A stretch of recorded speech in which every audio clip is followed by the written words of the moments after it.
Hello students, welcome to even education YouTube channel. Students, आज हम उपस्थित हैं आपके लिए लेकर एक और important online GK question test series.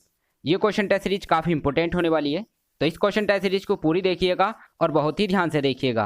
चलिए स्टूडेंट्स, स्टार्ट करते हैं आज की question test series. Test series का पहला क्वेश्चन, स्टूडेंट्स आपको बताना है न्यूक्लियस में डैश परमाणु क्रमांक यानी एटॉमिक नंबर को दर्शाता है। स्टूडेंट्स, आपकी स्क्रीन पर चार ऑप्शन है, चारों ऑप्शनों में से अपना राइट आंसर चुनकर आप हमें कमेंट बॉक्स में आंसर कर सकते हैं। आंसर करने के लिए आप क्वेश्चन नंबर और ऑप्शन का प्रयोग कर सकते हैं। प्रत्येक क्वेश्चन के लिए आपको 5 सेकंड का समय दिया जाएगा। समय समाप्त होने के बाद प्रत्येक क्वेश्चन को हम डिटेल में भी डिस्कस करेंगे। चलिए स्टूडेंट्स, आपका समय शुरू होता है अब से।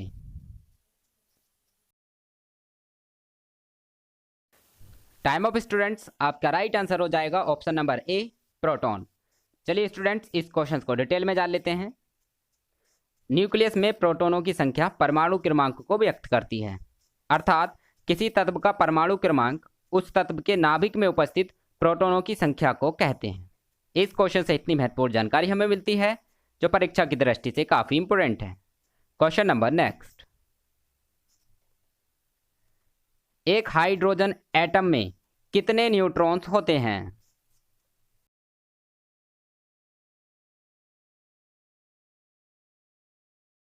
टाइम ऑफ स्टूडेंट्स, आपका राइट आंसर हो जाएगा ऑप्शन नंबर डी, कुछ भी नहीं।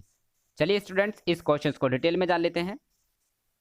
हाइड्रोजन परमाणु के नाभिक में केवल एक प्रोटॉन ही पाया जाता है, जबकि एक भी न्यूट्रॉन नाभिक में नहीं होता है। इसलिए हाइड्रोजन का परमाणु क्रमांक तथा परमाणु भार यानी द्रव्यमान संख्या भी दोनों समान होती हैं। इस क्वेश्चन से इतनी महत्वपूर्ण जानकारी हमें मिलती है। क्वेश्चन नंबर नेक्स्ट, निम्नलिखित में से किस परमाणु का व्यास सबसे बड़ा होता है?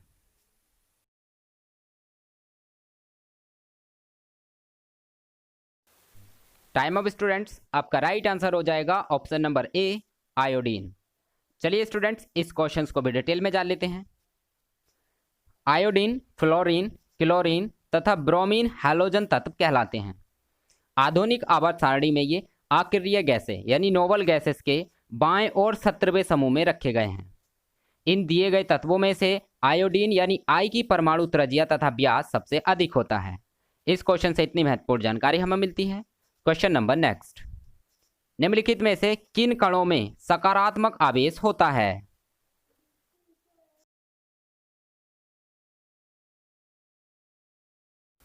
टाइम ऑफ स्टूडेंट्स, आपका राइट आंसर हो जाएगा ऑप्शन नंबर बी, प्रोटॉन। चलिए स्टूडेंट्स, इस क्वेश्चन को भी डिटेल में जान लेते हैं। इलेक्ट्रॉन, प्रोटॉन और न्यूट्रॉन परमाणु संरचना के प्रमुख मूल कण हैं। परमाणु नाभिक की रचना प्रोटॉन और न्यूट्रॉन से होती है। इलेक्ट्रॉन परमाणु नाभिक में नहीं रहते, ये नाभिक के बाहर रहते हैं तथा नाभिक के चारों ओर कक्षाओं यानी ऑर्बिट्स में गतिशील रहते हैं। प्रोटॉन तथा इलेक्ट्रॉन क्रमशः धनावेशित तथा ऋणावेशित होते हैं, जबकि न्यूट्रॉन्स आवेश रहित अर्थात उदासीन न्यूट्रल कण होते हैं। इस क्वेश्चन से इतनी महत्वपूर्ण जानकारी हमें मिलती है जो परीक्षा की दृष्टि से काफी इंपोर्टेंट है। क्वेश्चन नंबर नेक्स्ट, इलेक्ट्रॉन के समतुल्य प्रतिद्रव्य कणों को डैश कहा जाता है?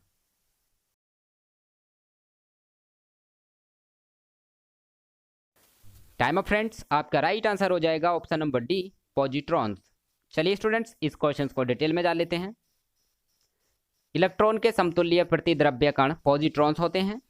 इलेक्ट्रॉन्स और पॉजिट्रॉन्स का द्रव्यमान समान यानी 9.1 गुणा 10 की घात -31 kg होता है। पॉजिट्रॉन्स पर आवेश धन 1.6 गुणा 10 की घात -19 कूलाम होता है, जो कि संख्यात्मक दृष्टि से इलेक्ट्रॉन के ही समान होता है। हम जानते हैं कि इलेक्ट्रॉन पर वही आवेश मात्रा ऋण में मान होता है। इस क्वेश्चन से इतनी महत्वपूर्ण जानकारी हमें मिलती है। क्वेश्चन नंबर नेक्स्ट, सूर्य की ऊर्जा किस माध्यम में उत्पन्न होती है?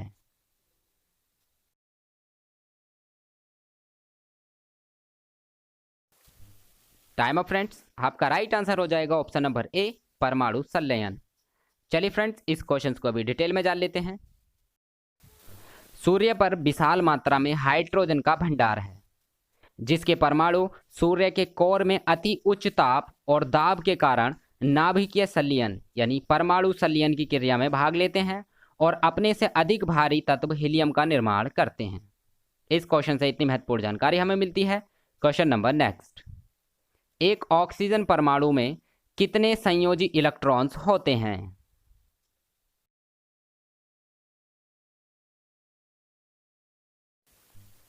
टाइम ऑफ फ्रेंड, आपका राइट आंसर हो जाएगा option number B 6।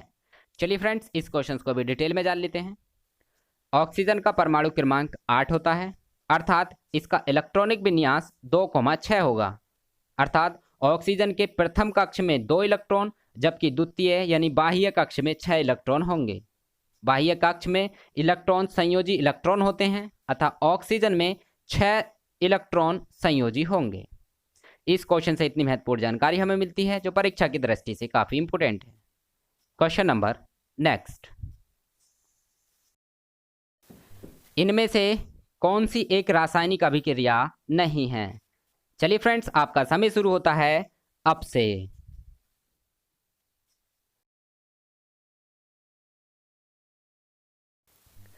Time off friends, आपका राइट आंसर हो जाएगा ऑप्शन नंबर सी, गुरुत्वाकर्षण। चलिए फ्रेंड्स, इस क्वेश्चन को भी डिटेल में जान लेते हैं।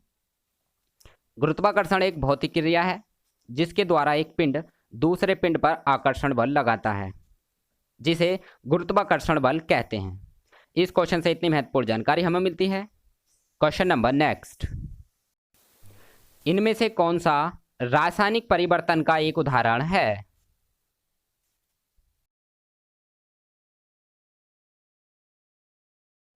टाइम ऑफ फ्रेंड्स, आपका राइट आंसर हो जाएगा ऑप्शन नंबर सी, निष्क्रियीकरण। चलिए स्टूडेंट्स, इस क्वेश्चन को भी डिटेल में जान लेते हैं। निष्क्रियीकरण यानी न्यूट्रलाइजेशन या उदासीनीकरण एक रासायनिक अभिक्रिया है जिसमें अम्ल तथा क्षार के परस्पर मेल से दोनों ही उदासीनीकृत यानी न्यूट्रलाइज होकर लवण तथा जल का निर्माण करते हैं। इस क्वेश्चन से इतनी महत्वपूर्ण जानकारी हमें मिलती है। क्वेश्चन नंबर नेक्स्ट, ऑक्सीकरण प्रतिक्रिया में निम्नलिखित में से क्या होता है?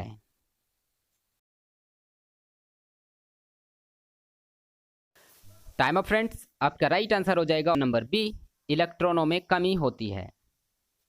चलिए फ्रेंड्स, इस क्वेश्चन को डिटेल में जान लेते हैं। परमाणु आयनों या परमाणुओं द्वारा एक या अधिक इलेक्ट्रॉन त्याग करने की प्रक्रिया ऑक्सीकरण या फिर अपचयन कहलाती है। ऑक्सीकरण प्रक्रिया में किसी तत्व की संयोजकता बढ़ती है तथा संयोजकता में हुई वृद्धि त्याग किए गए इलेक्ट्रॉनों की संख्या के बराबर होती है। इस क्वेश्चन से इतनी महत्वपूर्ण जानकारी हमें मिलती है। क्वेश्चन नंबर नेक्स्ट, वह एकमात्र उपधातु कौन सी है जो कमरे के तापमान पर ही द्रव अवस्था में बदल जाती है?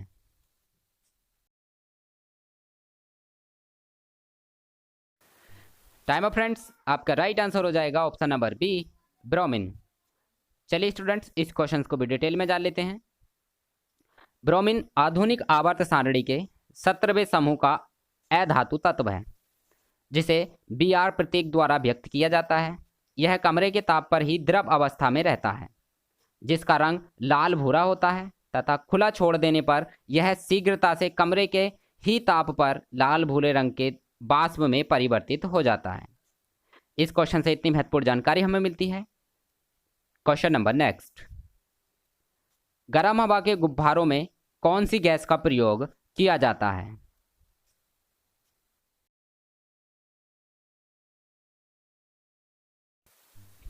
टाइम ऑफ फ्रेंड्स, आपका राइट आंसर हो जाएगा option number B, propane. Question number next, निम्नलिखित गैसों में से किसमें एक तीखी गंध होती है?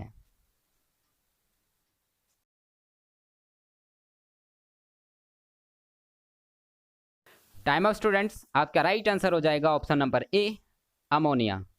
चलिए स्टूडेंट्स, इस क्वेश्चन को डिटेल में जान लेते हैं। अमोनिया यानी NH3 तीखी गंध युक्त गैस है, जबकि अन्य गैसें अर्थात कार्बन डाई यानी कार्बन मोनोऑक्साइड, ऑक्सीजन तथा हाइड्रोजन गंधहीन गैसें हैं। इस क्वेश्चन से इतनी महत्वपूर्ण जानकारी हमें मिलती है। क्वेश्चन नंबर नेक्स्ट, निम्नलिखित में से कौन सी रासायनिक प्रतिक्रिया की प्रकृति हमेशा ऊष्मा शोषी होती है?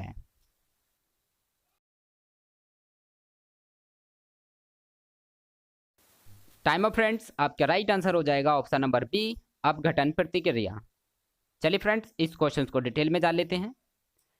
अपघटन प्रक्रिया यानी डीकम्पोजिशन रिएक्शन हमेशा ऊष्मा शोषी इंडोथर्मिक होती है, क्योंकि अपघटन की प्रक्रिया में रासायनिक बंध टूटते हैं जिसके लिए ऊष्मा की आवश्यकता होती है, अतः बाहरी ऊष्मा अवशोषित करके यह ऊष्मा प्राप्त की जाती है। इस क्वेश्चन से इतनी महत्वपूर्ण जानकारी हमें मिलती है। क्वेश्चन नंबर नेक्स्ट, जिस रासायनिक अभिक्रिया में ऊष्मा निकलती है उसे डैश अभिक्रिया कहा जाता है?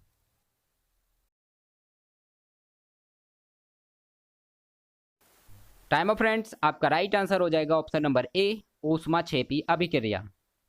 क्वेश्चन नंबर नेक्स्ट, उस प्रतिक्रिया का क्या नाम है जिसमें गैसें सीधे ही ठोस वस्तु में परिवर्तित हो जाती हैं?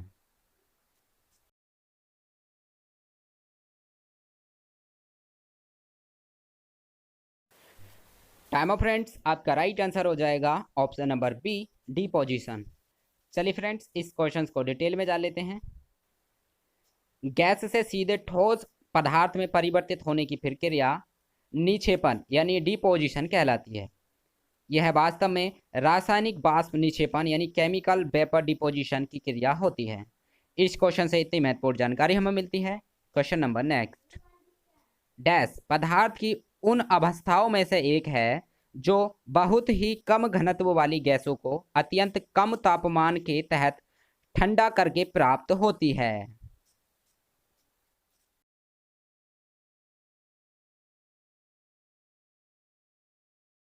टाइम ऑफ फ्रेंड्स, आपका right answer option number C, Bose Einstein घनीभूत। चलिए फ्रेंड्स, इस क्वेश्चन को भी डिटेल में जान लेते हैं।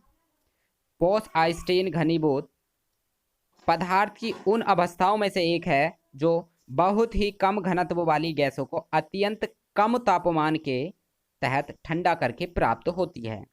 उदाहरण स्वरूप ठंडी द्रव्य हीलियम, अति द्रव्य तथा अति तरल पदार्थ आदि।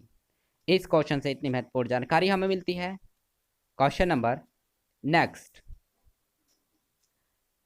कच्चे माल से विभिन्न उत्पादकों को अलग करने के लिए किस विधि का उपयोग किया जाता है?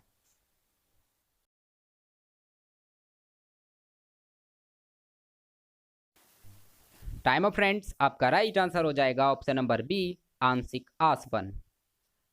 क्वेश्चन नंबर नेक्स्ट, प्रचुर मात्रा में उपलब्ध ज्वलनशील प्राकृतिक गैस कौन सी है?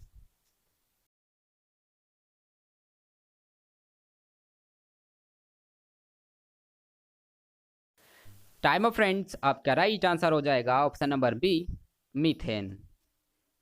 क्वेश्चन नंबर नेक्स्ट, एक घरेलू गैस सिलेंडर में एलपीजी डैश में संग्रहित की जाती है।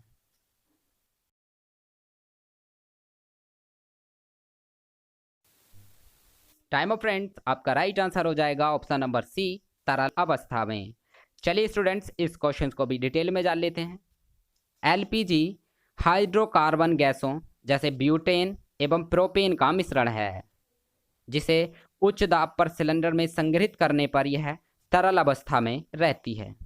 इस क्वेश्चन से इतनी महत्वपूर्ण जानकारी हमें मिलती है जो परीक्षा की दृष्टि से काफ़ी इंपॉर्टेंट है।